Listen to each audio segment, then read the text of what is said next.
আজকে যে উচ্ছেদ হয়েছে, কিছু কর্পোরেশনের আধিকারিক, কর্পোরেশনের কিছু ইঞ্জিনিয়ার, কিছু স্টাফ, তারা এটাকে অন্যভাবে মিসগাইড করেছে।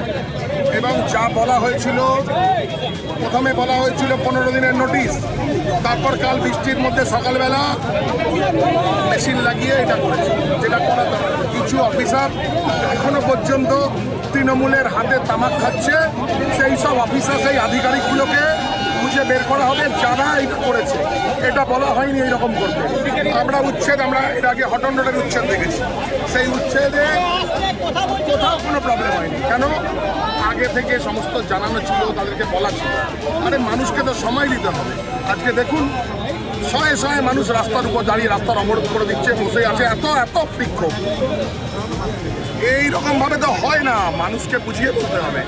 আমি নিশ্চিত কিছু অফিসার, কিছু আধিকারিক এই জিনিসটা ঘটিয়েছে, তাদের বিরুদ্ধে আইনত ব্যবস্থা নেওয়া হবে। কালকে কিছু মানুষ ম্যানহ্যান্ডেল হয়েছে, কিছু জিনিসের লুটপাট হয়েছে, কিছু জিনিস ভাঙা গেছে, খোয়া গেছে, সেগুলোর বিরুদ্ধে আমরা তদন্ত দাবি করছি। আমরা সেই সব আধিকারিকগুলোকে খুঁজে বের করে তাদেরকে সবাইকে ব্যবস্থা। নগর উন্নয়ন মন্ত্রী এই জিনিস করতে নিশ্চয়ই বলেনি। আমি একদম নিশ্চিত নগর উন্নয়ন মন্ত্রী এইভাবে উচ্ছেদ, এই জিনিসটা উনি সমর্থন করেন না। ওনাকে মিসগাইড করেছে কিছু আধিকারিক, আবার বলছি কর্পোরেশনের কিছু আধিকারিক এই জিনিস ঘটিয়েছে, তাদেরকে শনাক্ত করে তাদের বিরুদ্ধে আইনত ব্যবস্থা নিতে হবে। এই যারা করেছে তাদেরকে আইনত ব্যবস্থা মানে কি এফআইআর করবেন? অবশ্যই এফআইআর করবো। আমি এখন ঘুরে দেখছি, ভিজিট করছি, আমি নিজে এফআইআর করবো। আমি নিজে জনপ্রতিনিধি হিসাবে সেই আধিকারিক যারা ক্ষতি করছে সরকারের, যারা সরকারের বদনাম করছে, তাদের বিরুদ্ধে ব্যবস্থা নেওয়া হবে। কৃষ্ণেন্দু